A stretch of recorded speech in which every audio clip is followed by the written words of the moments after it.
Ujú. Muy bien. Ok, ya estamos en vivo. Sí, ya está transmitiéndose por el Facebook. Ok. Entonces... Ok, vamos a empezar, ¿sí?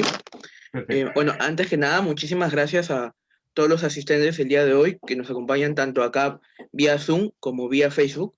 Les agradecemos por su interés en la conferencia del día de hoy que organizamos con mucho estima, con mucho cariño para seguir compartiendo y difundiendo justamente estos temas que son de mucha importancia tanto para nuestra realidad nacional como para seguir conectándonos más con el Asia. Entonces, para comenzar, quisiera invitar al doctor José Antonio León Herrera para que nos pueda dar unas palabras iniciales antes de comenzar esta conferencia sobre el rol de las mujeres Nikkei en 120 años de presencia japonesa en el Perú, conversatorio que tendremos tanto con la directora Doris Moromisato y Yuri Sakata. Por favor, doctor. Bueno, muchas gracias, buenos días o buenas tardes o según donde estemos en, en la red.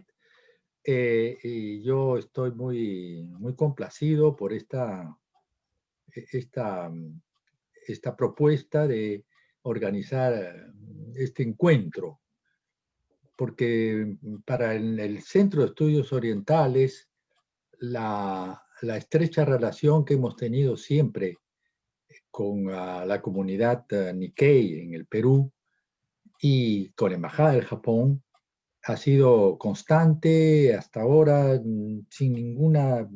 absolutamente sin ninguna interrupción, y además así fue de decisiva esa colaboración para que se fundara justamente el, el Centro de Estudios Orientales, porque no hay que olvidar que antes de que se fundara venían acá los profesores japoneses a través de la Fundación Japón, y por supuesto esto nos relacionaba con todo el mundo de los descendientes también japoneses en el Perú. Eso ha sido un motivo de constante satisfacción para nosotros, de manera que escuchar ahora estas interesantes palabras que van a brindarnos digamos, tanto Doris Moromisato como Yuri Sakata, a quienes les agradezco muy profundamente por su participación. Para el Centro de Estudios Orientales es un gran momento, diría yo, ¿no? Todos sabemos la importancia de la comunidad Nikkei en el desarrollo del país y especialmente en las áreas también, ¿no? De las artes, la literatura, las artes plásticas, la música, son realmente importantes para nosotros. De manera que les doy la bienvenida a todos los que se han dignado, han aceptado acompañarnos y por supuesto a nuestras expositoras. Y bueno, le dejo la palabra a, Ricardo Sumalaya, ¿no? A nuestro director adjunto. Muchas gracias para todos. Bien, muchas gracias, doctor León. Sí, yo muy breve, simplemente para agradecer una vez más a Doris Moromisato por acompañarnos, además por su investigación, recordarles también la importancia de la publicación de su libro Crónicas de Mujer Nikkei, y que a partir justamente de su trabajo de investigación quiera compartir con nosotros esta charla que lleva por título El rol de las mujeres Nikkei en 120 años de presencia japonesa en el Perú. Y también quiero agradecer, por supuesto, a Yuri Sakata por acompañarnos. Será ella quien va a dirigir esta conversación. Así que muchísimas gracias a ellas y también a todo el público que nos acompaña. Okay, perfecto, muchas gracias, doctor Ricardo, doctor León. Antes de comenzar, muy brevemente, quisiera repetir las normas de convivencia para quienes están acompañando ahorita vía Zoom. Igualmente, algunas normas con respecto a quienes nos acompañan vía Facebook. Les pediríamos que en todo momento puedan mantener tanto sus cámaras como sus audios apagados para poder mantener una red estable y que todos podamos apreciar el conversatorio de la mejor manera. De igual manera, cualquier duda, consulta, les pediríamos que utilicen el chat para que puedan escribirlo y oportunamente se le hará llegar tanto a la directora Doris Moromisato como a Yuri Sakata. Igualmente, quienes nos acompañan desde Facebook que puedan dejar cualquier consulta o duda con respecto a sus temas de interés y que igual se los haremos llegar a ambas expositoras. Entonces, sin más para comenzar, me gustaría introducir de qué irá más o menos la conferencia del día de hoy. Comentarles que en Crónicas de Mujeres, Nikkei, Doris Moromisato rescata y valora la presencia de las mujeres en la construcción de la comunidad peruano-japonesa desde un enfoque de género, con lo que se abren nuevas interrogantes y auspiciosos desafíos. Será a través de conmovedoras historias y profundas reflexiones de 3 generaciones, Issei, Nisei y Sansei, narradas desde ámbitos domésticos con una susurrante intimidad y una refrescante oralidad. Atestiguaremos la experiencia de este grupo de mujeres, Nikkei, con relación al poder, los espacios públicos y otras esferas sociales, que la autora ausculta con una fría agudeza, pero con la distancia mínima y cariñosa de la complicidad femenina. Entonces, antes de darle las palabras a nuestras expositoras, me gustaría poder introducirlas brevemente. Primero, Doris Moromisato, ella es graduada en Derecho y Ciencias Políticas por la Universidad Nacional Mayor de San Marcos, publicado poemarios Morado, donde la luna perdió su validez, Chambala era un camino, Diario de la Mujer, Esponja, Paisaje Terrestre, así como el libro de crónicas Okinawa, Un siglo en el Perú. Sus poemas, cuentos, ensayos y crónicas están incluidos en diversas antologías y traducidos a diferentes idiomas. Es ecologista, es feminista, es budista, y en el 2006 la prefectura de Okinawa la nombró embajadora de buena voluntad. Actualmente es columnista de Discover Nikkei Website y desde el 2005 tiene a su cargo la organización de la Feria del Libro como directora cultural de la Cámara Peruana del Libro. De igual manera, Yuri Sakata, ella es bachiller en literatura por la Universidad Nacional Federico Villarreal y magistrada en literatura hispanoamericana por la Pontificia Universidad Católica del Perú. Pertenece al grupo de presencia japonesa en el Perú del Instituto Ribagüero.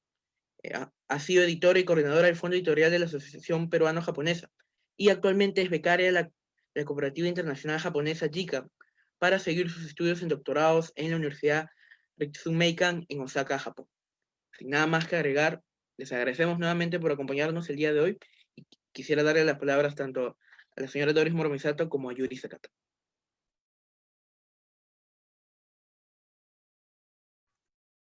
Buenas tardes con todos. Bueno, antes que nada quisiera agradecer la invitación del Centro de Estudios Orientales. Muchas gracias por permitirme compartir el día de hoy con una charla con Doris Moromisato, a quien admiro muchísimo y con quien he tenido la oportunidad de trabajar muy de cerca. La edición de Crónicas de Mujeres Nikkei, que es un texto que vamos a estar constantemente mencionando a lo largo de esta conversación. Yuri, discúlpame un segundo, disculpa que te interrumpa, es que justo tu micro se ha bajado el volumen. Perdón.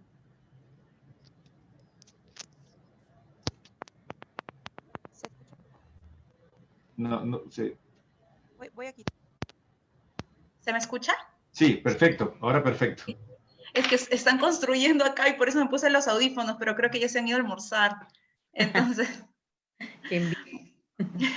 bueno, voy a repetir entonces un poco lo que había mencionado, ¿no? Yo agradezco mucho al Centro de Estudios Orientales por invitarme para compartir esta charla con Doris, que es una investigadora, escritora a la que yo admiro muchísimo y con quien he tenido la alegría de compartir trabajo, sobre todo el trabajo de edición del libro Crónicas de Mujeres Nikkei, que es un texto que va a estar constantemente mencionándose a lo largo de esta conversación. No sé, Doris, quizá quieras decir algunas palabras antes de empezar con las preguntas. Bueno, buenas tardes, ¿se escucha perfecto? ¿Sí? Agradezco al Centro de Estudios Orientales, a José Antonio León Herrera, a Ricardo Zumalabia, a Luis Chío, sobre todo, y también a Yuri Sakata por la invitación, ¿no? Siempre es interesante saber que hay espacios fuera de la comunidad peruano-japonesa o peruano-china, y próximamente peruano-coreano, me imagino, que hayan espacios, o no sé si la hay ya la coreana, ¿no? Pero que hayan espacios de reflexión, de intercambio de ideas y de sentimientos, ¿no? Porque son 120 años y yo siento que aún permanecemos. Ya vamos a conversar con Yuri, porque yo soy de las personas que piensa que se sigue manteniendo una mentalidad inmigrante todavía, ¿no? De parte de quienes somos descendientes de los países asiáticos. Todavía hay ese tipo de construcción de naciones dentro de un gran país que se llama Perú, pero me parece bien bacán que en el Centro de Estudios Orientales se pueda conversar este tema justo hoy día, que es el día del Uchinanchu, ¿no? El día Uchinanchu se le dice, es el gentilicio de los okinawenses. Se dice que el 70% de los descendientes japoneses que vivimos en Perú somos descendientes de una sola prefectura, ¿no? De un solo departamento que es Okinawa. Entonces, hoy día se declaró el Día del Uchinanchu. Recientemente, ¿no? Eso ha sido también una construcción de confluencias, una construcción académica, como la palabra Nikkei. La palabra Nikkei no tiene un origen popular, no tiene un nacimiento que surgió de los Nisei, de la misma comunidad, es una coordinación del mundo académico, ¿no? Ya vamos a conversar también de las reuniones que hemos tenido a lo largo de los años 90 hasta la fecha. Suceden cosas muy interesantes y me alegro que esta tarde conversemos, aunque sea unos pocos minutos, sobre este tema y sobre todo las mujeres, ¿no? El rol de las mujeres en esta presencia asiática muy mal reconocida todavía, de la presencia asiática y de las mujeres en nuestro país, ¿no? Por eso, muchas gracias. Hablé mucho, creo, en la introducción. No, justo, Doris, sobre lo que comentas, ¿no? Esta ausencia. Yo justo he estado, porque también es un tema que me interesa mucho, la presencia de las mujeres en el proceso de inmigración japonesa, he estado revisando, tratando de buscar artículos académicos, en realidad textos de todo tipo, ¿no? Que indaguen sobre el rol de la mujer, y me he dado con la sorpresa de que es una cuestión muy poco estudiada. Y en realidad muchos de estos estudios refieren tus trabajos como pioneros en la materia. Entonces, quizás por ahí podemos tener una primera pregunta que sería, ¿cómo nace tu preocupación por indagar sobre estos temas inexplorados, ¿no? Porque en el momento que tú empiezas a publicar, menos que ahora, eran temas que se ponían sobre la palestra, ¿no? Esta preocupación está presente en tu poesía, en los ensayos que has escrito, en tus crónicas. ¿Cómo nace esta preocupación? Primero me gustaría mostrar la portada del libro, ¿no? Para que lo vea también el profesor José Antonio. Mire, este es el libro, Crónicas de Mujeres Nikkei, publicado por la Fondo Editorial de la Asociación Peruano-Japonesa. Este es un grupo de mujeres inmigrantes okinawenses que llegaron en los años 30, ¿no? Es más, es la foto de mi mamá. Mi mamá nació en 1919, mi papá en 1906. Yo soy hija de 11 hijos, soy la última, y en realidad yo ya invadí la tercera generación, ¿no? Si bien yo soy Ichi, Ni, San, Nisei, Issei, Nisei, Sansei, yo soy Nisei, invadí a la gente Sansei, ¿no? Tercera generación. Pero la invadí en el sentido de que tuve acceso a la educación. Yo soy la única que ha podido estudiar en una universidad. Mi familia es del campo, de Huachipa, de Chambala. Y todo eso pienso que influyó en el sentido de que pude hacer este tipo de investigaciones, ¿no? Mis hermanas, mis 5 hermanas que me precedieron, estaban destinadas a llevar a cabo el proyecto de reforzar las familias japonesas que llegaron al Perú, ¿no? Entonces le buscaron novios. Es más, a mí me buscaron un novio a los 9 años. Fíjense, yo nací en 1962 y en 1971 yo tenía ya un destino. Ya me habían buscado una pareja de una familia conocida para llevar a cabo el plan que es el plan de todas las mujeres desde hace 4.000 años, ¿no? De construcción de la civilización, el de traer hijos al mundo, etcétera, etcétera, etcétera, cuidar la casa, ¿no? Y brindar los bienes dentro del hogar. Creo que todo eso influyó para que pudiese arribar a este libro, en realidad. y también los 30 años de formación autodidacta que he tenido gracias al feminismo y de mis lecturas. Yo no soy antropóloga, no soy investigadora social, pero gracias a las lecturas y a las conversaciones con Norma Fuller sobre construcción de feminidad y masculinidad, con Mema Manarelli, ¿no? Sobre espacios públicos, espacios privados, con Francesca De Negri sobre los testimonios, la importancia del testimonio y el rol de las mujeres, ¿no? Y con mis amigas feministas en general, ¿no? Diana Miloslavich, que es una gran investigadora sobre Flora Tristán. Todo eso hizo que se amalgamara con mi alma poética, porque yo soy poeta, básicamente soy poeta. Es más, se nota que soy poeta. Se nota en el libro, se siente muchísimo. Yo pienso que me he dado cuenta a mi edad que una de las características de la poesía es el permanecer en un estado salvaje, ¿no? No hay forma de controlar a una persona que se dedica a la poesía, ni las formas sociales, ni la forma de comportarse, ¿no? Si bien los estudios, la sociedad nos domestica y nos da una metodología, un plan, un proyecto, la naturaleza sigue siendo incontrolable, como arrojar semilla en tierra fértil y surgen las ideas, ¿no? Entonces, yo sentí que mi tarea, mi rol, como creo que también lo he hecho, aquí la veo también a Rita Prieto Matsuki, al haber hecho su cortometraje Hatsu, sentimos que tenemos yo pienso que ella también lo tiene, siente como yo, lo piensa como yo, que tenemos una pequeña tarea, ¿no? Y además somos de formación japonesa, asiática, rendimos mucho culto a la memoria, a los antepasados.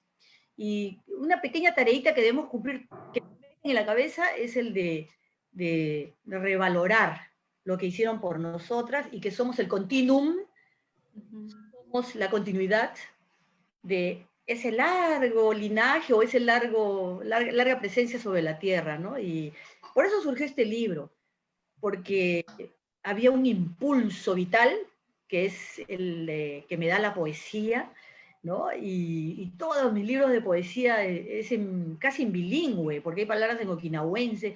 Incluso yo me aburrí de yo dije, yo no voy a poner ningún pie de página. Así como la gente aprende inglés, ¿por qué no aprende japonés o por qué no aprende okinawense, ¿no?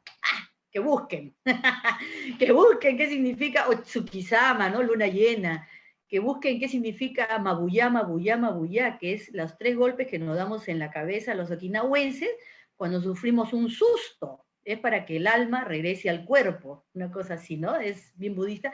Entonces, todo eso confluyó para que yo publicara este libro de mi regreso de Colombia. Estuve viviendo 4 años, regresé hace 2 años, y es un libro que lo vengo escribiendo hace 30 años, porque más o menos hice como 500 entrevistas a hombres y mujeres de más o menos de 85, 90, 100 años, inmigrantes japoneses, y tengo full material, tengo suficiente material para hacer muchos libros sobre estas excelentes personas cuyo gran valor fue el de sobrevivir en un medio adverso, ¿no? En un idioma que no entendían, en un sistema financiero que no aplicaron, porque ellos inventaron el tanomoshi, el pandero, el ahorro mutuo en grupo para poder construir su economía, ¿no? Entonces, hay cositas que ya van saliendo después, ya han ido saliendo, pero van a seguir saliendo después de 120 años de presencia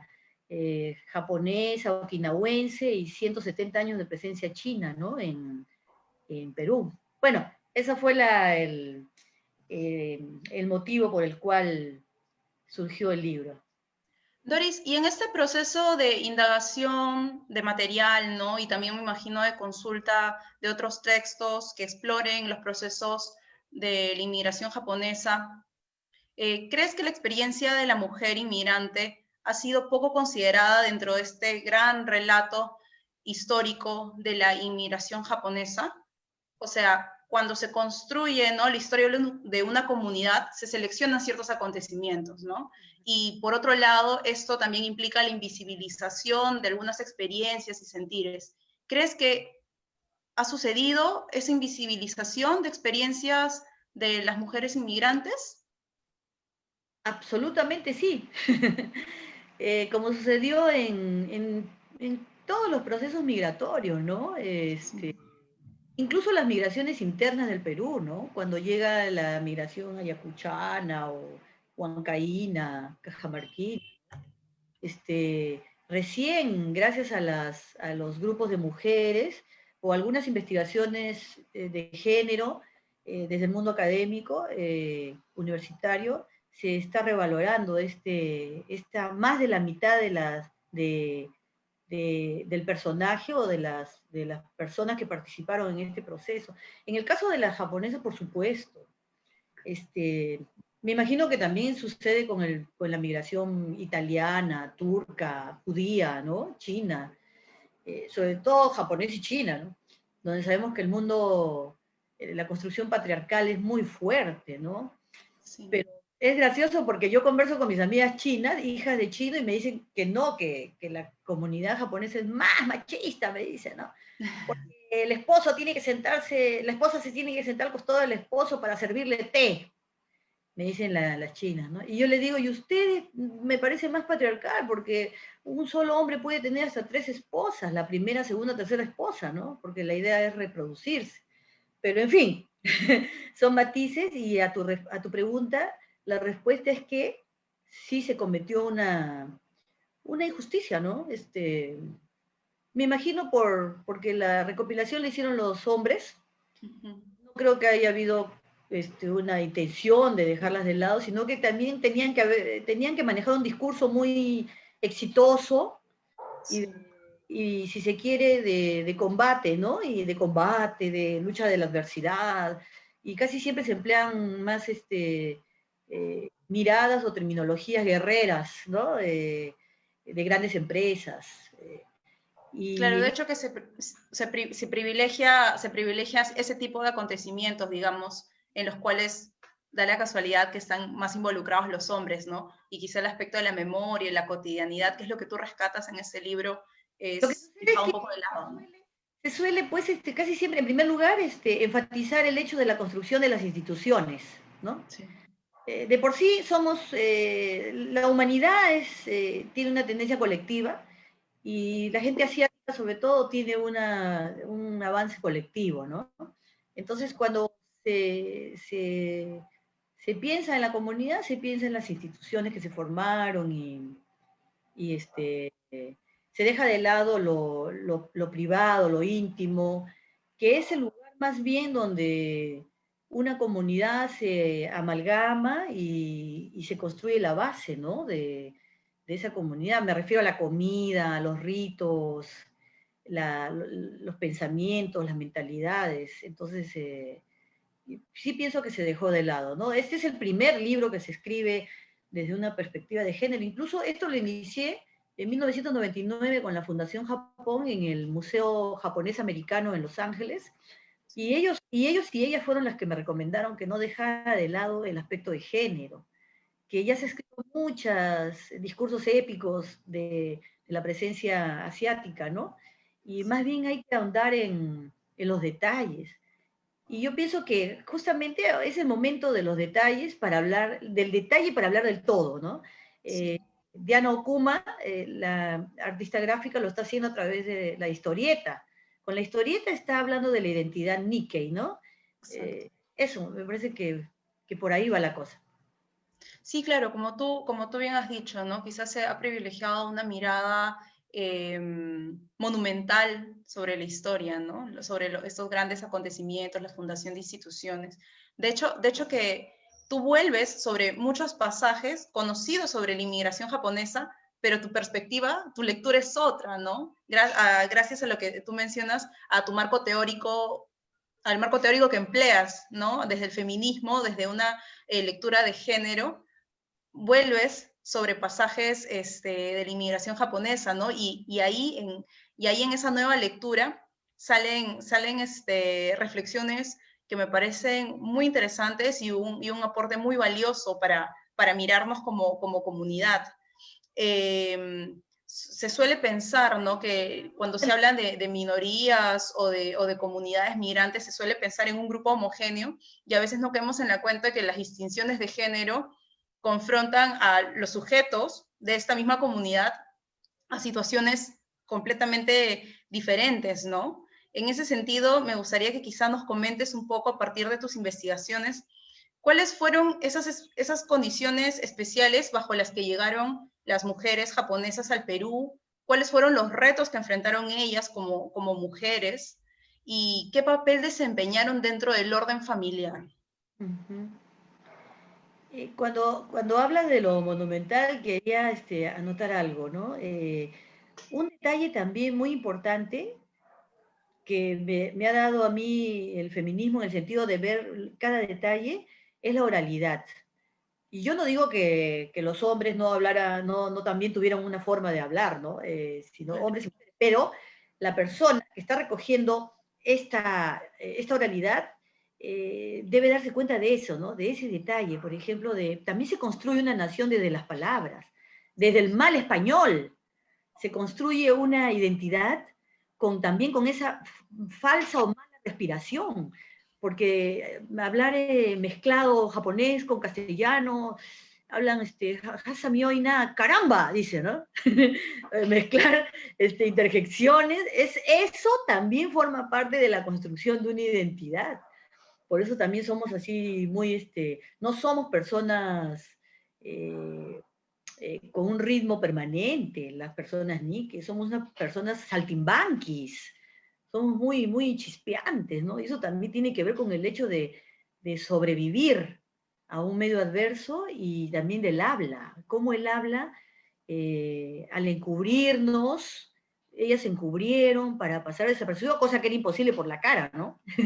Y, por ejemplo, de los nombres, tú, por ejemplo, te llamas Yuri, tú ahora, nacida en los años 80, ¿puede ser? O 90, 92. 90, puede darse el lujo de llamarse Yuri. Nosotras siempre hemos tenido dos nombres. Nos ponían un nombre oficial, Doris, pero mi nombre verdadero, que no consta en los papeles, pero que soy yo, es Midori, como es Hiromi, Akemi, etc. Pero no podíamos porque teníamos, como dice Guillermo Nugent, ¿no? Teníamos que aspirar a ser peruanas y a ser castizas. Entonces los nombres eran castellanos, ¿no? Ya no íbamos a regresar, ya no iban a regresar al Japón, nadie podía llamarse japonés. Pero contestando a tu pregunta, las mujeres, la gran presencia, José Antonio del Busto habla de una pequeña presencia en 1610, que llegaron 1610, 1611, llegó el primer japonés, Indio-Japón, le decía, para reconstruir el puente de piedra de Lima, que se destruyó con el terremoto y llegó de Ecuador. Son presencias aisladas, ¿no? 1610, 1854, 1875, cuando se construye la Quinta Heren y Oscar Heren trae a un jardinero japonés, etc. Pero la gran presencia japonesa migratoria es en 1899. Se llegaron 799 hombres, solo hombres. Pero en 1903 llegaron las primeras mujeres, ¿no? Las okinawenses llegaron un año después. ¿Llegaron por qué? Porque los contratadores de los trabajadores de mano de obra japonesa descubrieron que los hombres extrañaban mucho a su familia y se dieron cuenta que eran personas muy hogareñas e incentivaron a que traigan a sus esposas y les pagaban más por jornal, ¿no? Entonces eso motivó a que pudiesen traer, cosa que no sucedió, privilegio que no sucedió con la comunidad china, ¿no? Porque la comunidad china vino en condiciones casi esclavistas, fueron arrancados de sus lugares, no les permitieron regresar ni que hubiese la circulación de familia. Las mujeres sí llegaron japonesas, sí pudieron llegar a Perú con mucha protección legal, con ayuda de las viviendas, etc. Y justamente lo que recoge mi libro es esa llegada de las japonesas, al encontrar que, por ejemplo, las mujeres venían de Okinawa, por decirte, de un clima pletórico, tropical, verde. Y ellas dicen literalmente, y acá lo digo en mi libro, que las metieron en un nicho gris y oscuro llamado Lima, porque era un desierto y decían, qué oscuro, toda la casa y todo el paisaje, y no crecía nada en el cerro, ¿no? Y sin embargo se quedaron, tuvieron que sobre todo reproducirse, ¿no? Aquí, y mientras ahorraban, como todo proceso migratorio, iban mandando dinero o iban a hacer algún tipo de capital e iban a volver. Pero esto se truncó con la Segunda Guerra Mundial, ¿no? Ya nadie pudo regresar. Entonces, las mujeres tuvieron particularidades diferentes a los hombres en este proceso migratorio, ¿no? Y en el libro lo recojo. Claro, porque además de la crianza de los hijos, ellas también llegaron a trabajar en la chacra, ¿no? Así es. Como las mujeres tenían que ser doble, triple jornada de ser trabajadoras en el centro laboral, casi ninguna pudo ser ama de casa en los primeros años, ¿no? Uh-huh. Ya en el transcurso del tiempo, los espacios, ya se ve más marcados los espacios públicos y los espacios privados, ¿no? Por ejemplo, en la comunidad okinawense sí hay más movilización entre el espacio público y privado de las mujeres. Era más que antes. Si tú veías a alguna japonesa trabajando en la calle, llevando coliche, o atendiendo una tienda bien abierta, o salvo algunas excepciones, ¿no? De alguien que no fuera okinawense, la mayoría eran okinawenses, ¿no? Porque había otra percepción de lo femenino y del mundo público y privado. No es que fueran totalmente públicas, pero el aspecto laboral era marcado por invadir el espacio público para ayudar a construir un hogar, ¿no? Claro, eso es algo que llama mucho la atención de tu libro porque, como ya veníamos mencionando, el rol de la mujer es muy poco mencionado dentro de los libros de historia y a veces, digamos que las personas en general nos quedamos con una imagen de la mujer japonesa como un sujeto sumiso, ¿no? Y de repente, cuando lees crónicas de mujeres Nikkei, te encuentras con mujeres que, como tú dices, ¿no? Contaban con las limitaciones del ser mujer de la época, pero que sin embargo rompen un poco con esta imagen monolítica que tenemos sobre la mujer japonesa, ¿no? En ese sentido, quería preguntarte, ¿cómo se construyó el ser mujer para la inmigrante japonesa hacia finales del siglo XIX, ¿no? Cuando es que vienen para Perú? Todas las mujeres que llegaron de Japón pertenecían a la era Meiji, ¿no? Cuando justamente se instaura un emperador, regresa un emperador a Japón, y además viven un proceso de unificación, de proyecto de Estado-Nación. Y justamente yo soy una de las personas que asegura que creo que soy la única, que la salida de algunos elementos como los okinawenses no solamente tuvo un aspecto económico, que sí fue el principal, pero también tuvo un aspecto político, porque ya no podían ser okinawenses. Con el proyecto Nación del Imperio Japonés, claro, se les anuló el idioma, la identidad, el reino de Ryukyu, ¿no? Sí. Y más bien todo este grupo formó una Okinawa en Bolivia, en Argentina, en Perú, en Hawái, en Estados Unidos. Y cada 5 años los okinawenses se reúnen de la diáspora y se vuelven a reunir, ¿no? Son 8.000, 9.000, etcétera. Pero en general salen estas mujeres japonesas y okinawenses, salen de Japón, una época muy difícil, con mucha hambruna en Japón, y traen esta idea de ser mujer en Japón, ¿no? La idea de que no tenía ningún derecho, pero sí el derecho de la educación, ¿eh? El proyecto de Estado-Nación incentivó a que tuvieran formación en las escuelas. Ninguna persona que llegó de inmigrante a Perú era analfabeta. Esa también es una distinción de otras migraciones, llegaron leyendo y escribiendo. Toditas. Mi mamá escribía cartas larguísimas que mandaba a Japón, etc. Pero la mujer que llegó era una mujer típicamente japonesa, ¿no? La que vemos en los postales, la que camina 3 pasos más atrás del esposo, Su idea de mujer era, la construcción de la feminidad se basaba en la idea de madre, ¿no? Y de compañera, de suplemento de su pareja. Cosa que no se ajustaba porque era mentira, se ponían a trabajar, se ponían a hacer cosas, ¿no? Pero siempre es mentira además, siempre es mentira el corsé de lo femenino es mentira, es para satisfacer una demanda social, ¿no? O el mantenimiento de un sistema. Porque en verdad las mujeres nunca han sido sumisas, ¿no? Si no, no sería así el mundo. En la segunda generación, en el caso de las hijas de estas inmigrantes, que comienzan a nacer en los años 40, 50, 30, a esta idea o construcción de feminidad femenina, construcción de feminidad basado en el modelo japonés, de mujer japonesa, se tiene que adherir las ideas católicas o religiosas del mundo religioso de Perú, ¿no?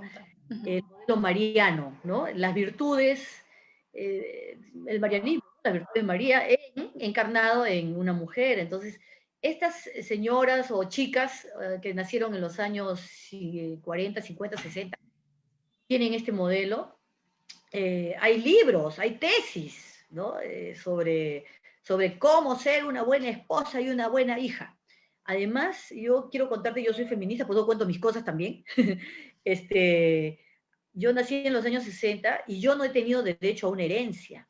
Las mujeres okinawenses no teníamos derecho a heredar, solamente podíamos tener derecho a un patrimonio como un premio por haber sido una esposa. O sea, solo si enviudaba podía tener acceso a una propiedad, a un patrimonio. Como hija no me correspondía, solo se repartía entre los hijos, entre los hombres, y las mujeres naca, como se dice. Y ¿por qué? Porque iban a heredar con su marido. Y esa era una forma de incentivar el matrimonio, ¿no? Un premio. En fin.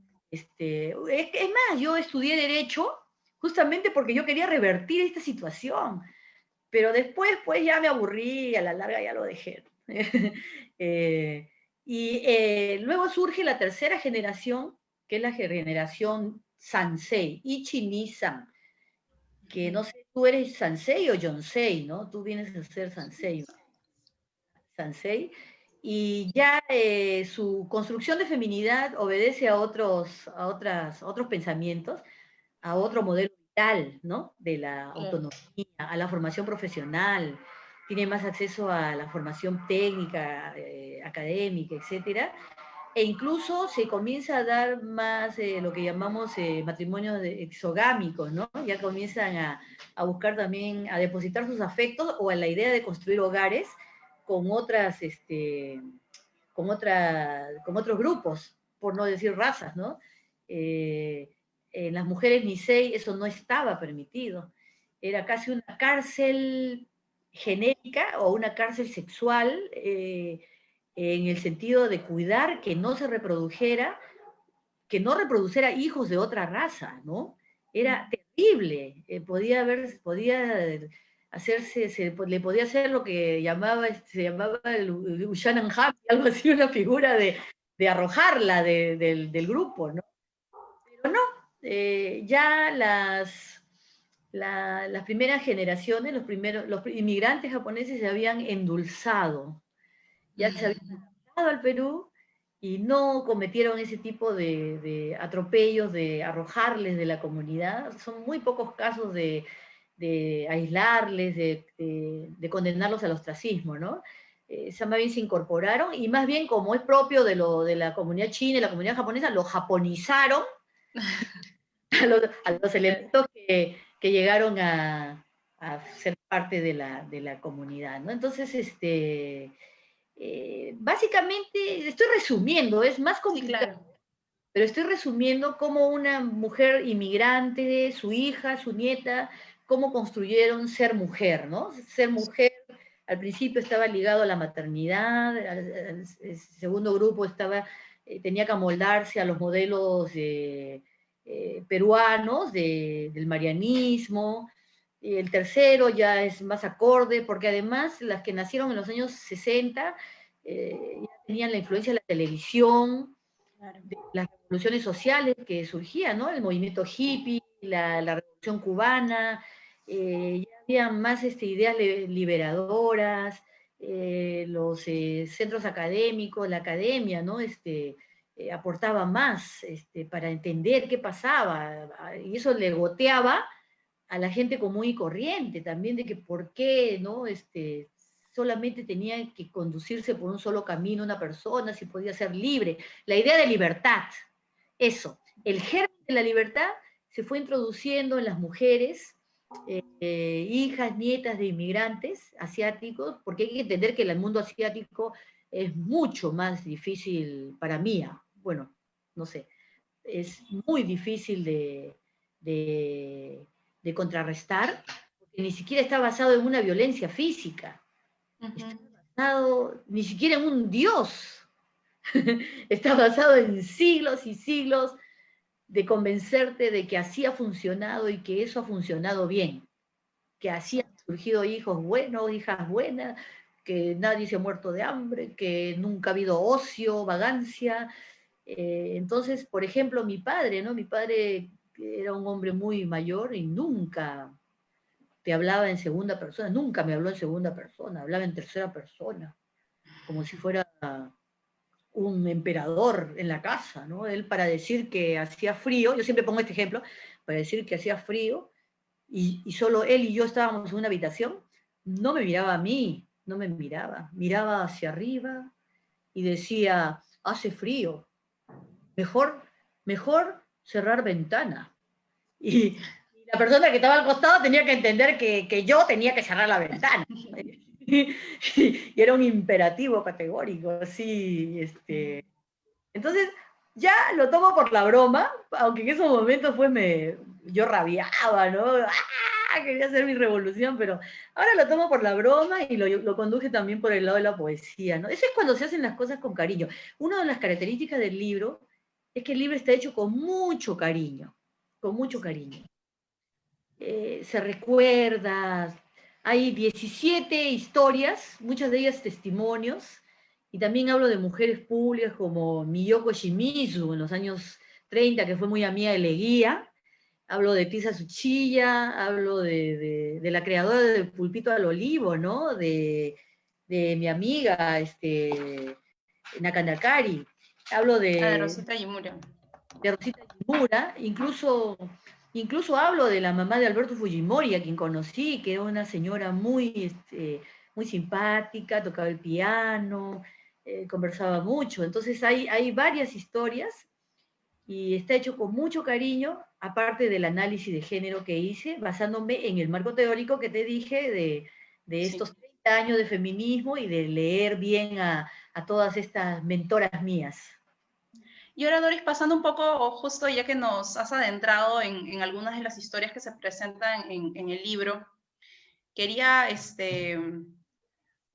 mencionar a la investigadora Beatriz Sarlo, que es una académica que que trabaja mucho con los discursos de memoria, ¿no? Y ella, al referirse justamente a estos relatos de memoria, indica que, cito, como se trata de la vida cotidiana, las mujeres, especialistas en esa dimensión de lo privado y lo público, ocupan una porción relevante del cuadro.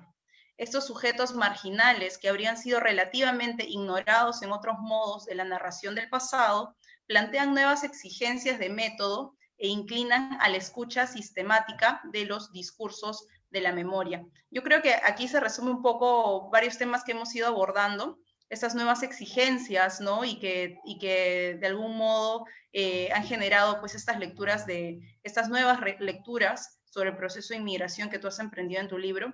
Y también en esta cita encuentro, ¿no?, a la mujer como la abanderada de la memoria que está entre lo público y lo privado, ¿no? Y que es algo que también se siente mucho en tu libro, cómo el espacio público y el espacio privado conviven en las historias de estas mujeres.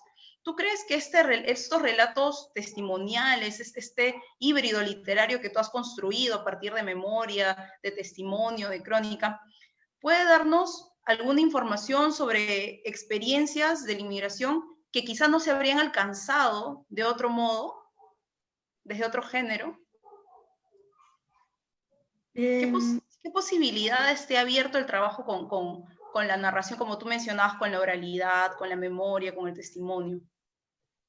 Yo pienso que sí se puede, sino que por el poco acceso a los recursos que hay en nuestro país, ¿no? Que lo sufre cualquier persona, no podemos sacar a relucir muchos aspectos de todo lo que quisiéramos, ¿no? Yo tengo una amiga, Ina Mayushin, que quiere contar la historia de su mamá, que era profesora en la selva. Tan necesario eso, ¿no? Pero no, Claro. pero se puede ir haciendo otras cositas. Me gusta mencionar a Hatsu, el cortometraje de Rita Prieto, porque hay detalles bien bonitos, ¿no? La tiendita, se caen unas cositas, el frasco, me gustó el ritmo. Y yo creo que sí se puede, pero tenemos que ver por dónde. O sea, cuando queremos está bien, pero hay que buscar solamente la metodología, la herramienta. En el caso de cuando yo entrevisté a estas 500 personas, he tenido unas historias terribles, me han contado unas historias que los mismos componentes de la comunidad peruana japonesa no les gustaría que contase. Y no tengo por qué hacerlo tampoco, pues, ¿ves? Sí.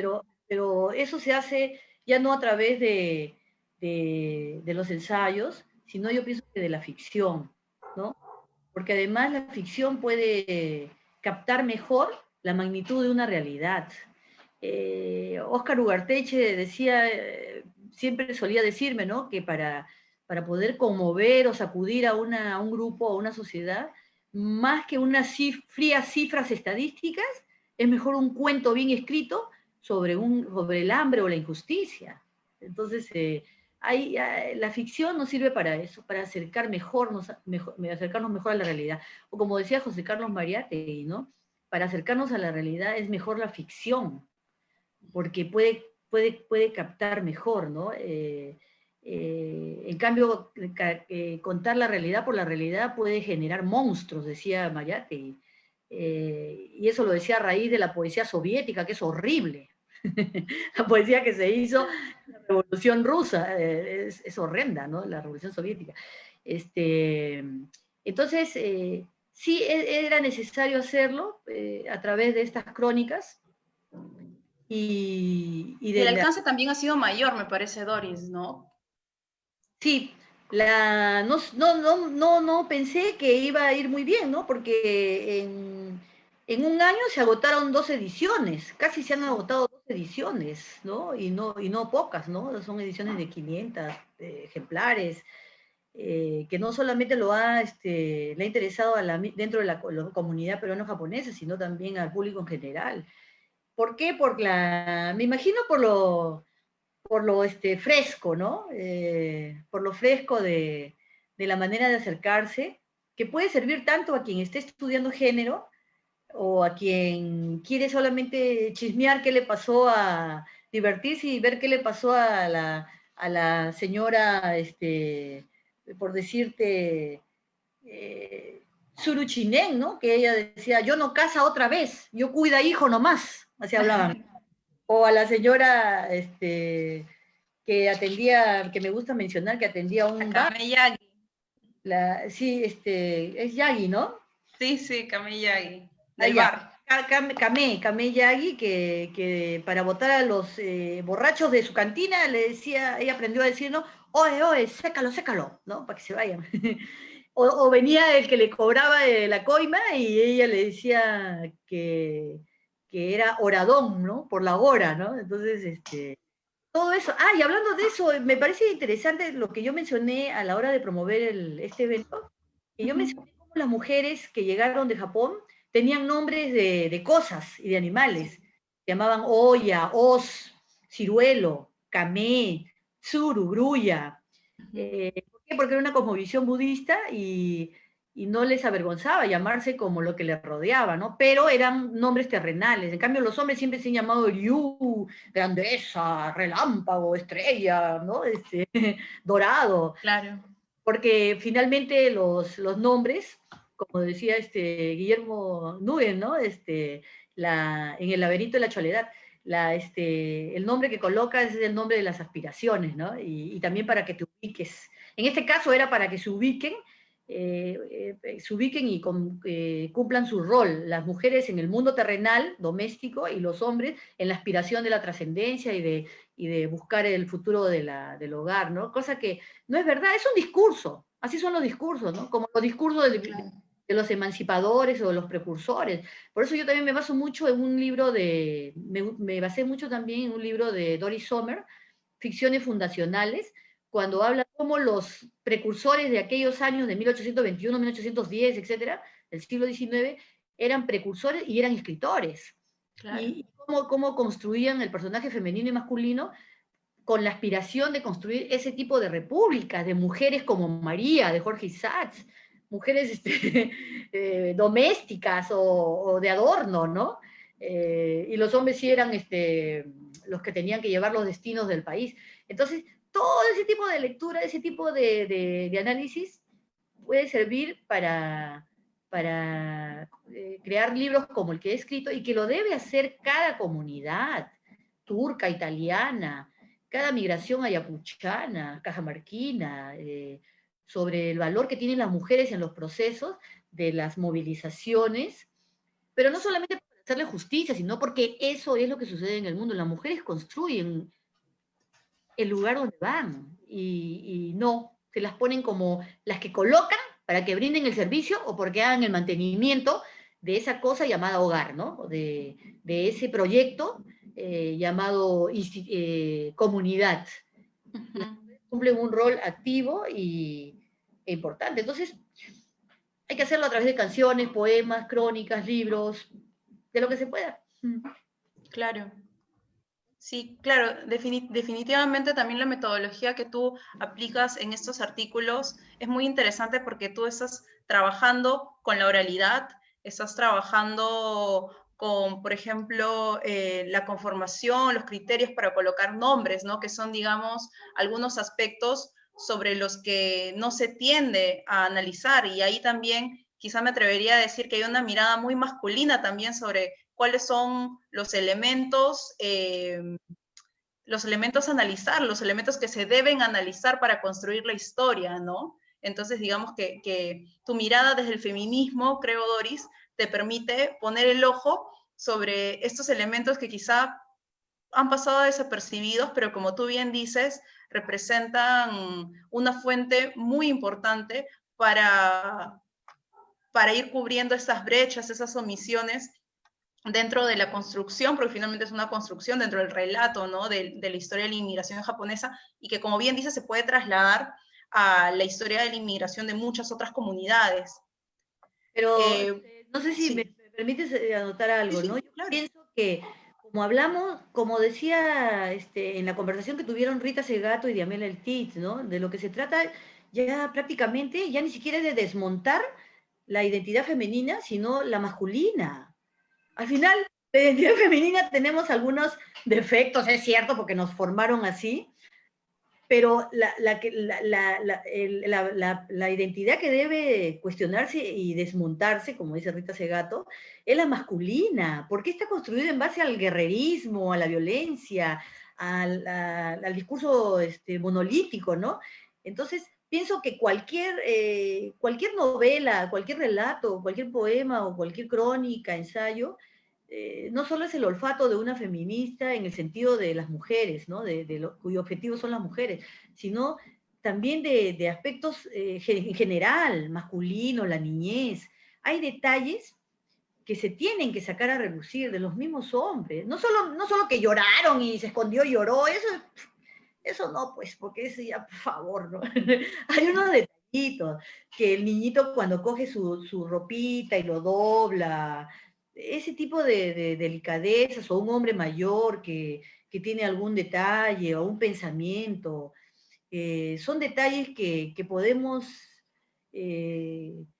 innovar, ¿no? Innovar para acercarnos más a la humanidad, a ese ser humano que queremos poner sobre el tapete a través del arte o el talento que manejemos, ¿no? Entonces, eso, creo que de eso se trata las herramientas, todo lo que estamos haciendo. Porque si no, ¿para qué? ¿No? ¿Para qué? Claro. Completamente de acuerdo contigo, Doris. Ya vamos llegando a la hora de esta charla, así que yo quisiera hacer una pregunta final, quizá para luego pasar con algunas de las preguntas del público que nos está viendo a través de las plataformas virtuales. Bueno, esta pregunta final sería, a 120 años de la llegada de las primeras, bueno, un poco menos, ¿no? Sería 1903, bueno, a más de 100 años de la llegada de las primeras ancestras a tierras peruanas, quedaría preguntarnos a qué barreras se enfrenta la mujer Nikkei en la sociedad actual. Bueno, la barrera de las mujeres Nikkei es, en primer lugar hay que preguntarnos cuáles son las barreras de la comunidad Nikkei, ¿no? La comunidad peruano-japonesa, ¿no? Yo todavía tengo mi renuencia de decir comunidad Nikkei, porque no todo el mundo entiende qué es Nikkei, ¿no? Es más, algunos dicen Nikkei, ¿no? Nosotros decimos Nikkei, ¿no? ¿Por qué? Porque esta palabra recién surgió en los años 90, pero la Nikkei o peruano-japonesa tiene muchas barreras, muchas preguntas que hacerse, ¿no? Porque además, ¿cómo puede existir? La pregunta es, ¿cómo puede existir una comunidad basada en la procedencia, o en la sangre, o en la raza, después de 120 años, ¿no? Ya casi un milagro. Y esto se ha logrado a través de la disciplina, de la convicción. ¿Sí? Primero que existe una convicción de continuidad. Y eso ha hecho que se construyan instituciones, tenemos la Asociación Peruano-Japonesa, la Asociación Okinawense Perú, y se ha visto, además con mucha inteligencia, ¿no? La necesidad del teatro peruano-japonés, del policlínico, la clínica Centenario, etcétera, ¿no? Y así va a seguir, después va a ser un centro aeronáutico, etcétera, o un centro nuclear, o contra el virus peruano-japonés, etcétera. Entonces, hay mucha inteligencia y hay mucha barreras o preguntas que nos hacemos. Las mujeres Nikkei ya no se hacen muchas preguntas. Yo no creo que se hagan muchas preguntas. Más bien ahora roza un poco el romanticismo, si se quiere, de una pertenencia, ¿no? A tu obachan, a tu abuela, porque la verdad muchas personas ya ni siquiera conocen el Japón ni se identifican. Es más, cuando vamos a Japón, no tenemos nada que ver con Japón. Como te decía cuando conversábamos contigo, ¿no? Que mencionaste el origen, vendría a ser la bajada del barco.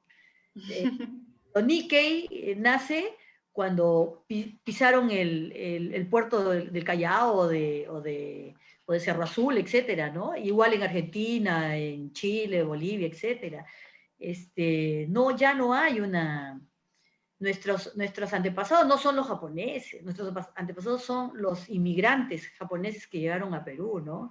Sí. Entonces, hay mucho replanteamiento, y cuando tú mencionabas la memoria, yo tengo mucho cuidado con la palabra memoria. La memoria la usamos cada grupo humano, pero por ejemplo cuando en el proyecto Bicentenario, en el proyecto de recuperar la historia del Perú, se sigue apelando a la memoria, dice una misma memoria. No tenemos una misma memoria. Las personas que conformamos el país llamado Perú no tenemos la misma memoria, así que eso para mí es demagogia, decir que la memoria nos unirá. No es la memoria, son las memorias, el presente y el futuro que queremos para el país, basado en las memorias que juntamos, dijimos que podemos amalgamar entre japoneses, ayacuchanos, huanuqueñas, etcétera. Entonces, pienso que por ahí está la respuesta de tu pregunta, que es un poco difícil porque las mujeres, mientras más generaciones pasen, porque ya estamos en la Gosei, estamos en la 5ª generación ya, yo pienso que su relación con el mundo pasado va a ser más de nostalgia o romántica que una necesidad vital de responderse para existir, ¿no? Sí. Es más una dulcecito, es una cereza para mejorar la la identidad que ya se posee como peruana, ¿no? Por ahí va, ¿no? Y así va a seguir pasando, me parece. Doris, te transmito ahora una pregunta de uno de los espectadores. ¿Qué papel ha tenido la mujer Nikkei en la política peruana? ¿Hay mayor tendencia de participación? En general, la comunidad peruana japonesa nunca se quiso meter en política, nunca. ¿Por qué? Por los malos sucesos del antijaponismo, que sí existió, que no digan que no existió, porque sí existió, hubieron leyes y hubieron nombre y apellido que a los cuales maltrataron en los años 30, 40 y sobre todo con la Segunda Guerra Mundial, porque Perú fue aliado de Estados Unidos y deportaron a muchas personas a los campos de concentración de Estados Unidos, Panamá y Ecuador. Entonces, la consigna cuando surge la posguerra es no entrar en política, camuflarse, camaleonizarse, ir por la educación. De allí los papás y las mamás me hicieron que sus hijos y sus hijas estudiaran muchísimo. Si es que iban a tener una vida pública, iba a ser de manera profesional, como doctores, doctoras, farmacéuticas, biólogas, etc. Política no decía, ¿no? Porque el mismo Odría en los años 50 le negó el documento de identidad y pasaporte al ciclista Toda, que iba a ir al Mundial de Uruguay, y no se lo permitió, porque dijo que ese no era peruano, ¿no? Entonces, pueden ser presidentes progresistas, retrógrados, etcétera, pero siempre ha habido un problema ahí de vernos con sospecha hasta el día de hoy. Entonces, la consigna era no meterse en política hasta que masivamente ya ingresaron en política con la presencia de Alberto Fujimori, ¿no? Antes sí hubo presencia en la Izquierda Unida, con Enrique Tamashiro, etcétera, ¿no? Sí ha habido, pero muy aislado y en contra de la misma comunidad que lo veían como comunista, que se mete en política, que se mete en política era comunista. Cuando Alberto Fujimori surge a la palestra, va con él, arrastra o lleva varias personas de origen japonés. Algunos lo hicieron bien, algunos lo hicieron mal, se vieron animados por esta presencia, pero en general no existe una tendencia a hacer vida política. Hay más, ahora se ha replegado más bien, pero no hay esta tendencia por los sucesos históricos, por los malos sucesos históricos que han vivido la misma comunidad peruano-japonesa. Sí. Bueno, ahora le doy pase a Luis Chío. Perdón, y no le contesté, ¿no? Y como mujeres ha habido muy buenas participantes en política, ¿no? Yo creo que una de las grandes fue Ana Rosa Kanashiro, que revivió el INAVIF. Ella creo que ha sido clave, para mí es una de las personas claves en la presencia de las mujeres en la vida política o pública del Perú, ¿no? Con eso quiero contestarte, si los hombres ya tenían renuencia, las mujeres más, pues, ¿no? ¿Por qué? Porque aumenta el aspecto político y aumenta el aspecto público, de la participación pública. Bueno, te decía Doris, ahora voy a darle pase a Luis Chío, que nos va a formular un par de preguntas más del público y ya nos despediremos. Bien. Sí, muchas gracias, Yuri, muchas gracias, directora Doris Moromisato. Sí, justamente estábamos poniendo unas preguntas del Facebook, ahora pasaremos a unas preguntas que nos han ido formulando en el Zoom. Primero tenemos una pregunta en realidad para ambas, de Nico Higakova. Ella nos pregunta, ¿el feminismo latinoamericano está influenciando en las mujeres Nikkei que tomen cierto protagonismo? Y de igual manera nos pregunta, ¿por qué en la comunidad es tan poco común encontrar mujeres Nikkei en los altos cargos? Bueno, yo creo que ya respondí un poco algo sobre esa pregunta, ¿no? Sobre la renuencia, ¿no? A la participación en el mundo público. El feminismo es una de las ideologías y movimientos más incomprendidos. Es el único movimiento social que nunca ha matado a nadie, sino las ha matado a muchas. Y es una de las más incomprendidas, ¿no? A pesar que hemos conseguido tantos derechos, tantas situaciones mejoradas para todas las mujeres, las mismas mujeres con sus mentalidades machistas, algunas, siguen cuestionando a las feministas, ¿no? Pero una cosa es decir feminismo y otra cosa es decir género, ¿no? No necesariamente quienes utilizan la herramienta de género, porque es una herramienta, no es una ideología, las que utilizan no necesariamente son feministas. Es como utilizar el marxismo para entender la plusvalía, para entender la economía, es como utilizar el psicoanálisis para entender los sueños o la identidad, etcétera, o a Lacan, etcétera, ¿no? Entonces es una herramienta. En el caso del feminismo sí es una ideología militante, y hay la misma renuencia que todas las mujeres, existe esa misma renuencia también, y la misma aceptación también, el grado de aceptación y de renuencia dentro de la comunidad peruano-japonesa por parte de las mujeres. Espero que este libro le meta pues el gusanito de la duda, ¿no? Que siempre es el gusanito que modifica las historias. Y Doris, yo he visto que hay, desde el editorial, he visto que han llegado a buscar tu libro muchas artistas, muchas investigadoras jóvenes, ¿no? Entonces, respecto de la pregunta del amigo, creo que de alguna forma en las Nikkei más jóvenes sí está impactando el discurso feminista. De hecho, que también por el contexto social en el que vivimos y que quizá hace que no miremos con tanta, que no veamos con tanta tirria, ¿no? Ese tipo de discursos, ¿no? Dado el contexto en el que nos enfrentamos. Y yo definitivamente sí creo que el libro Crónicas de Mujeres Nikkei va a dar sus frutos en la producción de las futuras artistas, en la futura producción de las artistas jóvenes e investigadoras de la comunidad Nikkei en el Perú. Ok, perfecto.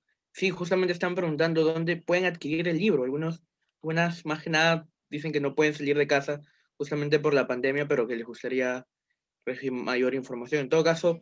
Si me permites agregar algo, tienes razón, Yuri, yo no sé por qué me he quedado encasillada en las Nisei, Sansei, las mujeres mayores. Tienes razón, hay un montón de gente joven, bien bacán, ¿no? Que somos tus fanáticas, Dori. Pero además hay una cosa bien bacán porque yo veo sus apellidos y ya se llegó a lo que se tenía que llegar, a la no sé si fusión, pero a la integración, ¿no? Con el Perú. Si se quiere, alguito con los apellidos, pero esta gente joven está bien bacán, está haciendo cortos, escribe. No, bueno, toda la gente joven siempre es bien bacana, toda la gente joven progre, ¿no? Porque hay una con el cerebro hay un grupo interesante de filósofas y artistas que tienen una plataforma que se llama Sin Retorno y que justamente hayan abierto un espacio para la discusión sobre temas de identidad Nikkei y se menciona ahí que yo he participado en un par de actividades de ellos, se menciona mucho dentro de la organización los textos que tú has producido. Qué bacán. Gracias, Grupo Sin Retorno. Parece salsa, parece un grupo de salsa, Sin Retorno. Sí. Bueno, Luis, ¿qué más hay? Sí, también nos formulan la siguiente pregunta, es de Patricia Chirinos. Bueno, agradece tanto a Doris y a Yuri por la organización de esta excelente charla. Le hace la pregunta a la directora Doris Moromisato. Durante el proceso de recoger los testimonios y realizar estas entrevistas y conversaciones para escribir justamente estas crónicas, ¿qué rol han tenido para las mujeres inmigrantes los objetos de memoria?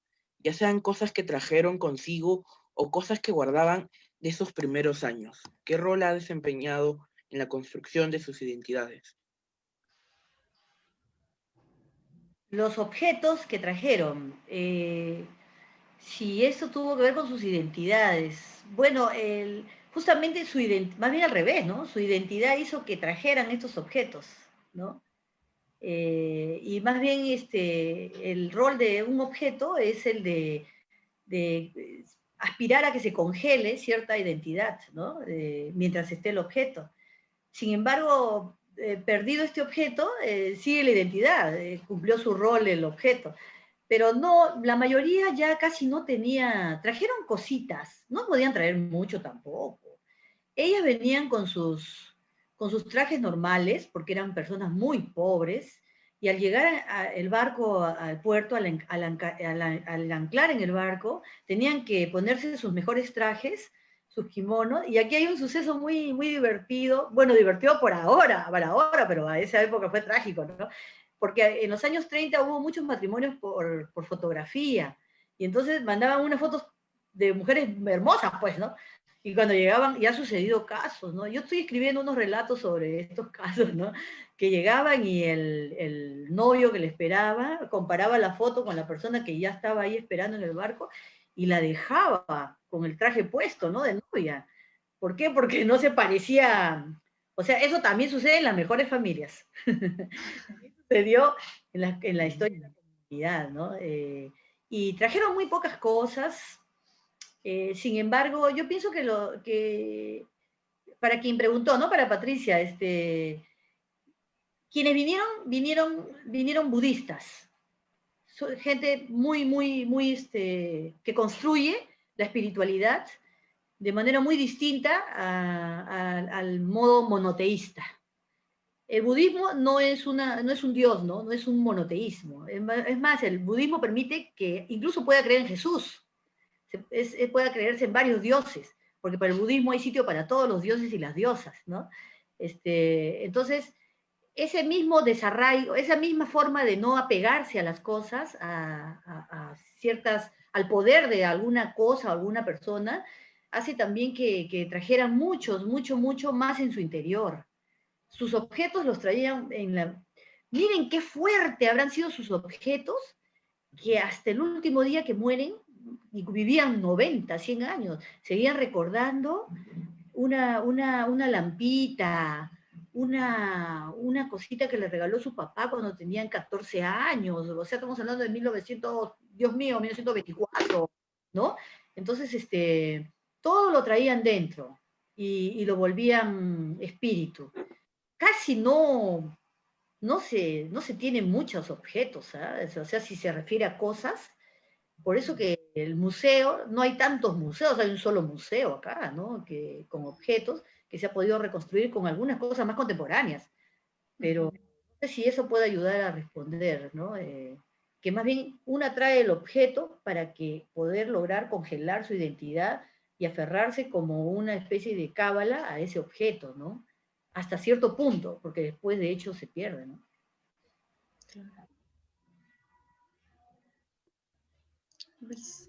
Ok.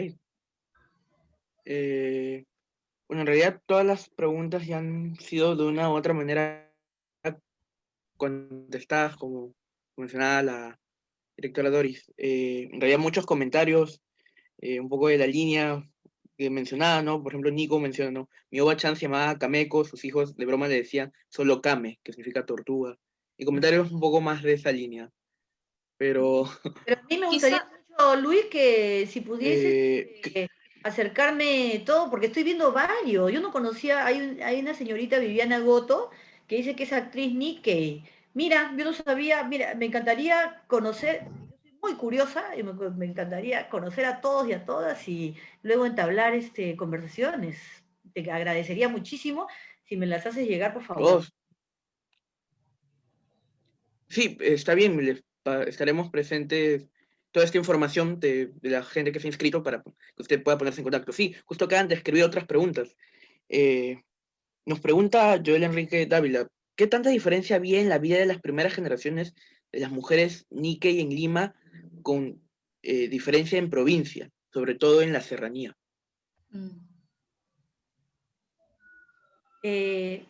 Mira, la mayoría se estableció en la costa y en algunas zonas andinas, ¿no? A las partes de amazónica llegaron ya porque bajaron del mundo de lo andino a la Amazonía. En el caso de Lima, la mayoría se concentró en Lima, pues, en Lima, y en algunos puntos de la costa, Cañete, Huaral, Trujillo, ¿no? Todas surgieron como personas rurales, todas tenían una vida rural y campesina. En la medida en que fueron avanzando los años, se fueron trasladando a las ciudades para también ya desligarse de la relación con los patrones, ¿no? Y además por el problema que tenía todo el mundo, ¿no? De la imposibilidad de curarse de algunas enfermedades, etc.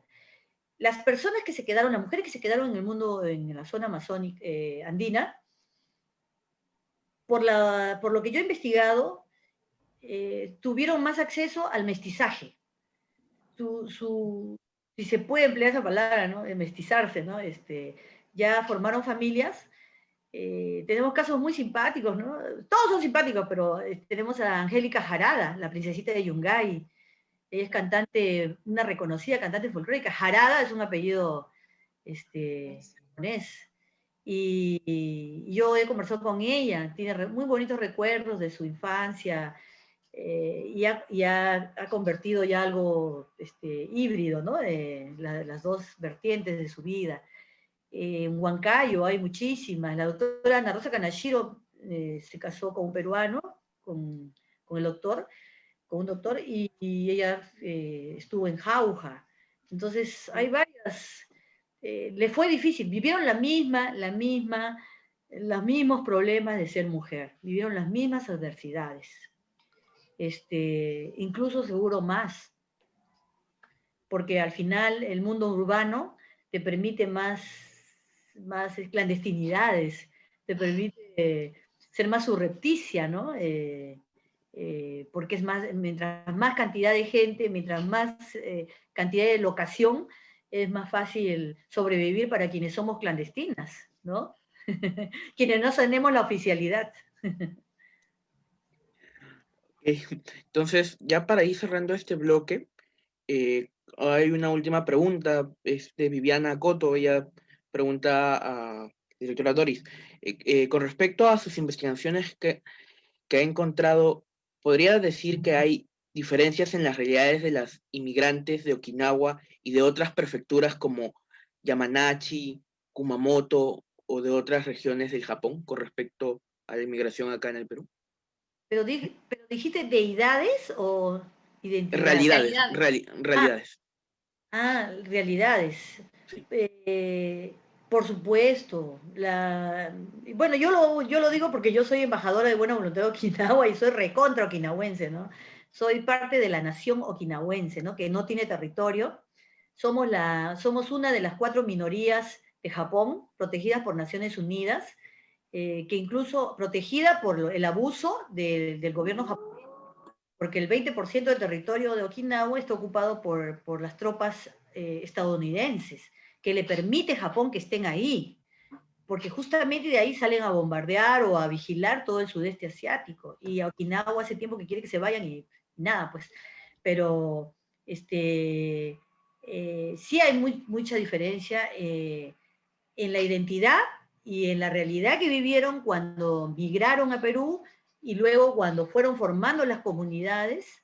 Siempre, es más, al principio se molestaban los directivos de la Asociación Peruano-Japonesa o los oficiales o los hombres mayores, se molestaban conmigo porque me decían que era separatista. Pero parece que ahora no, o sea, incluso me han publicado el libro y justamente esa apertura, esa flexibilidad hace que la comunidad siga viva, porque son muy inteligentes en el sentido de vivir civilizadamente y conviviendo, ¿no? Y de aperturarse a nuevas ideas. ¿Por qué? Porque pienso que están entendiendo la idea de la diversidad. Somos más fuertes si somos diversos y diversas. No si tenemos un solo discurso, ¿no? Porque mientras más enemigos creamos dentro, más se van. En cambio, si conseguimos que todas tengan un espacio, se va a hacer más fuerte la energía. Y en este caso, sí, somos diferentes. ¿Por qué? Le contesto a Viviana, porque Okinawa era otro país, era otra cultura, es otra cultura, ¿no? Pero durante más de 100, ¿cuántos años? Pucha, muchos años, siempre ha habido un discurso japonés, ¿no? No se podía decir que eras okinawense dentro del Perú, tenías que decir que eras japonesa. tenías que decir que eras descendiente japonés. No podías separarte. ¿Por qué? Porque la oficialidad, el discurso oficial se molestaba si tú hacías separaciones, ¿no? Pero ahora ya no. Hay un reconocimiento de la diversidad. Las experiencias son muy distintas, ¿no? Por ejemplo, la experiencia de la marginación. Había una marginación del grupo, porque es bien raro, la comunidad peruano-japonesa tenía una estratificación bien complicada, ¿no? Se manejaba primero los que estaban aquí, los que llegaron a Perú, quién hablaba japonés, ¿no? O quién hablaba japonés de Japón y el japonés de Tokio. Luego, quién era oriundo de Tokio, tenía más peso que quien estaba más lejos de Tokio. Okinawa pues quedaba como a 3 horas, o sea, estaba más lejos que Shanghai, ¿no? Okinawa está más lejos, ¿eh? Okinawa, cuando viajas en avión, está más lejos que ir a Beijing. De Tokio a Beijing es más cerca que ir de Tokio a Okinawa. Es un avión casi transoceánico, de 2 pisos. Entonces, primero era quien hablaba el japonés de Tokio, luego quien era de Tokio, quien vivía cerca de Tokio. En la medida en que se iba alejando, la estratificación o la valorización era menor. Si, por ejemplo, ya estaba en la orilla de la isla principal, que es Shizuoka, que Shizuoka no, Fukuoka, era menos todavía, ¿no? O sea, y Okinawa peor todavía. Entonces, ese tipo de estratificaciones se vivían dentro de la comunidad, en el sentido de no poder acceder a los cargos directivos, ¿no? A las dirigencias. Sin embargo, cada institución creció sola, pero sin apartarse del núcleo, ¿no? Era periferia con su núcleo. Pero hoy ya hay mejor entendimiento, y las mujeres las mujeres okinawenses, como decía hace un momento, eran un poquito más relajadas en el sentido, porque además pertenecemos a una zona tropical. Okinawa es el Caribe de Japón. Es más, todas las mejores playas de Japón están en Okinawa, todos los resorts. Entonces, eran un poquito más relajadas y podían cargar cosas en la calle en pleno año 40, 30, ir a vender. Está la señora que vendía cocoliche, ¿no? Y subía a los tranvías, la señora okinawense. Pero las mujeres que no eran de Okinawa no salían de sus casas. Afuera era malo, se veía malo que una mujer invada la calle, ¿no? Entonces, esa puede ser una de las diferencias. Y luego también cierta permisibilidad, ¿no? Es una cultura más relajada en el buen sentido Siempre ponen un ejemplo, no es el mío, ¿no? Que los japoneses dicen que estudia, tienes que estudiar hasta el último. Pero los okinawenses dicen, estudia, hasta donde pueda nomás, ¿no? Hasta donde pueda, ahí deja. Entonces, incluso el espíritu que yo tengo es un espíritu okinawense, ¿no? Y se nota, creo. Ok, sí, muy interesante en realidad estas realidades como menciona señora Doris Moremisato. Estas realidades también la tienen en todas las comunidades. Por ejemplo, yo no entiendo por qué la comunidad china, que tiene 170 años en el Perú, primero no saca ni un solo libro escrito por un descendiente, ¿no? O sea, ha habido personalidades que han destacado y con el movimiento indigenista, con las investigaciones, etcétera, pero nunca ha recogido la historia de la experiencia china en Perú y la ha vuelto libro, ¿no? Y segundo, la comunidad cantonesa es gigante, pero tampoco no sacan a relucir, porque el imperio chino era un imperio que sometió a varias naciones.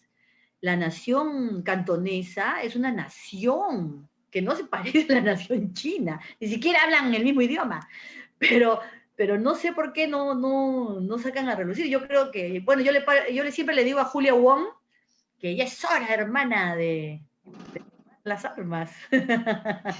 Las armas de la palabra, pues.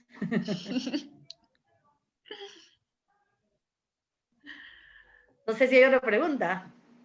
No, en realidad ya todos son comentarios, agradecimientos y muy contentos por conversar. Igual pueden escribir igual pueden escribir las preguntas ahí en la publicación del live de Facebook y nos damos una vuelta, Doris, y por ahí que les podemos contestar algunas.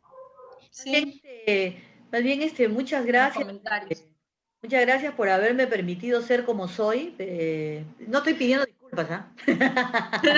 Sino que me he divertido mucho. Con esto quiero decir que me he divertido mucho con Luis, con Yuri, Ricardo, ¿no? Ha sido una...